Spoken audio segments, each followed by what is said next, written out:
श्रीमद् भगवद गीता ज्ञान यज्ञ प्रवचन क्रमांक 393, अध्याय 10वां विभूति योग और श्लोक क्रमांक 20।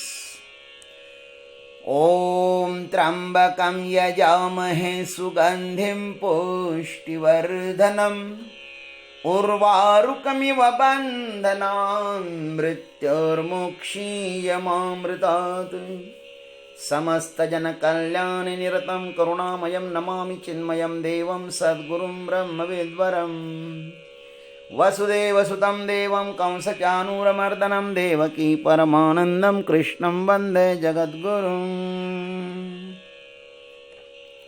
ओम तत्सत्। अब भगवान श्री कृष्ण परमात्मा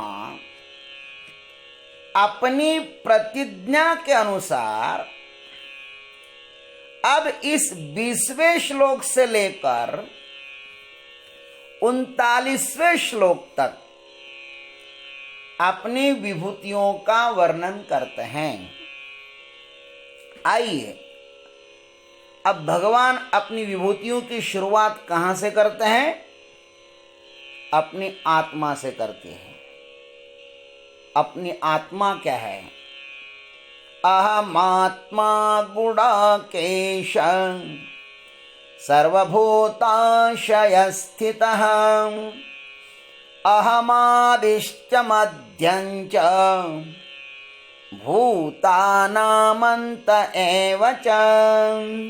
हे गुडाकेश, अहम सर्वभूताशय स्थितः आत्मा, मैं सब भूतों के हृदय में स्थित आत्मा हूं।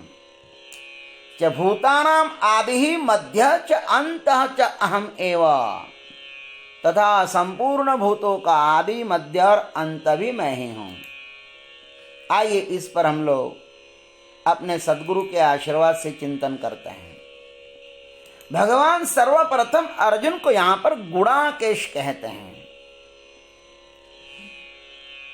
इस संबोधन के पीछे कुछ भाव छिपे हुए हैं। हे अर्जुन, तुम निद्रा के मालिक हो ना। गुड़ा का ईशा, गुड़ा का माने निद्रा और ईश माने मालिक। अतः अब तुम सावधान हो जाओ अज्ञान रूपी निद्रा से जागने के लिए। अनादिमाया सुप्तः यदा जीवः प्रबुध्यते अजम अनिद्रम अस्वप्नम अद्वैतम बुध्यते तदा। तुम्हें जागना है ना, तो सोना मत। पूरी जिंदगी सोते सोते चली गई, अब जागो। उठ जाग मुसाफिर भोर भई, अब रहे न कहाँ जो सोवत है।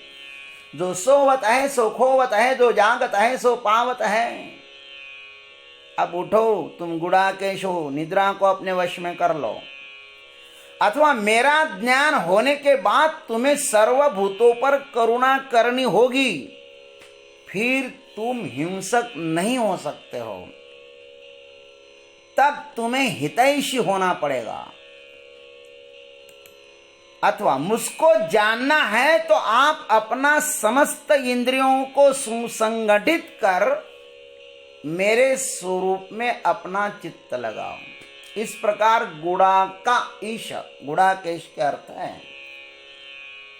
और एक एक रहस्य में, एक एक नाम में अनेक रहस्य छिपे हुए होते हैं।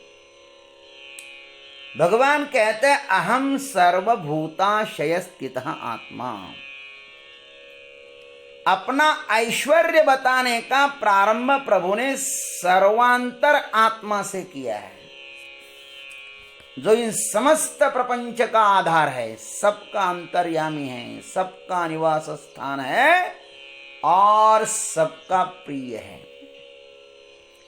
अपनी आत्मा प्रिय न हो ऐसी व्यक्ति संसार में मिलना दुर्लभ है।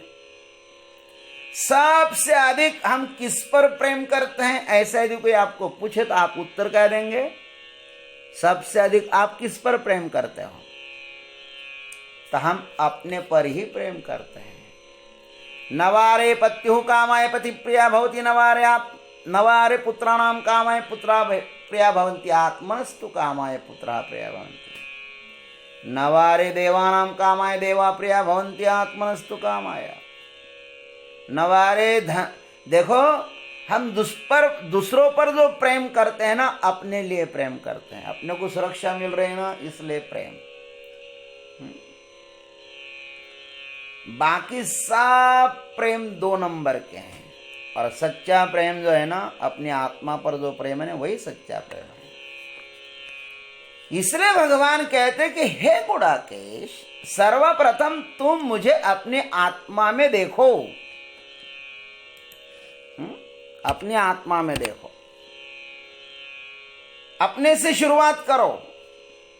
जिसको अपने में मेरा दर्शन हुआ है, फिर उसको सब में मेरा दर्शन हो जाएगा।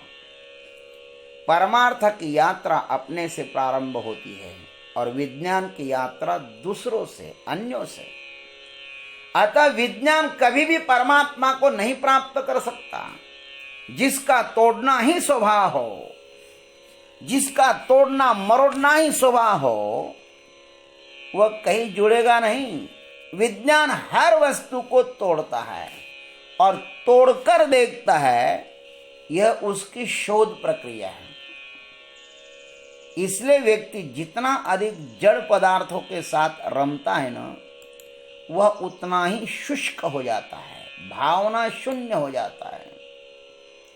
हम यदि संसार में दूसरों के साथ जुड़ते हैं तो उसका एकमात्र कारण यही है कि हम अपने भीतर प्रेम भावना आदि से जुड़े होते हैं।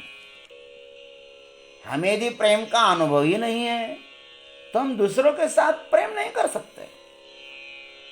हमारी आजीवन यही प्रक्रिया रहती है कि हम अपने से दूसरों को नापते हैं। मेरे ऊपर कोई क्रोध करे तो मुझे खूब बहुत बुरा लगता है, इसलिए तो मैं दूसरों पर क्रोध करता हूं, इसलिए कि ताकि उसको बुरा लगे। समस्त संसार को हम अपनी नजरिया से देखते हैं। हम यदि अपने हृदयस्थ आत्मा को देखें तो हमें पता चलेगा कि प्रभु समस्त हृदयों में बैठा हुआ है। इसलिए सर्वप्रथम तू मुझे अपनी आत्मा में देख ले पार्थ। जाग जाओ, देखो अभी। और आगे कहते च भूतानाम आदि मध्य च अंत च अहम एव। और मैं ही इन संपूर्ण प्राणियों के पहले हूं।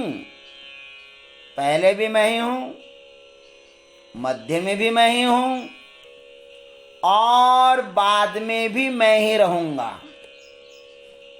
आत्मा में ही यह सब लक्षण घटित होते हैं।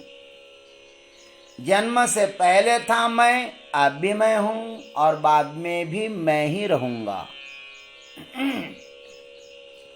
जैसे बादलों के ऊपर नीचे भीतर सब में आकाश ही रहता है और वे आकाश में ही पैदा होते हैं एवं नष्ट भी होते हैं, तो वे स्वयं आकाश रूपी हो जाते हैं महाराज।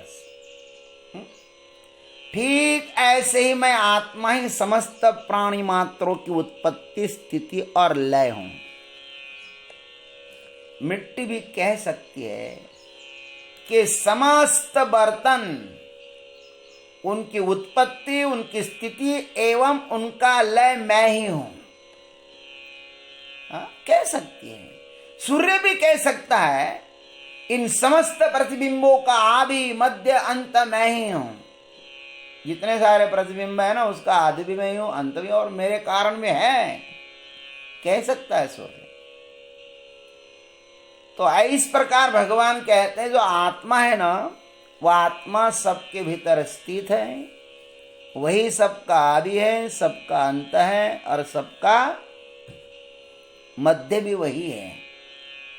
अब ये आदि, मध्य और अंत, ये 3 शब्द आगे भी आएंगे, 32वें श्लोक में आएंगे। उस श्लोक में जड़ चेतन सबके विषय में ये शब्द आए हैं और यहाँ पर केवल आत्मा के विषय में आए हैं। यहाँ पे तो भगवान कहते हैं कि आत्मा जो है ना सबके आदि में है, सबके बीच में है। तो इस प्रकार इस श्लोक का यहाँ पे अर्थ है।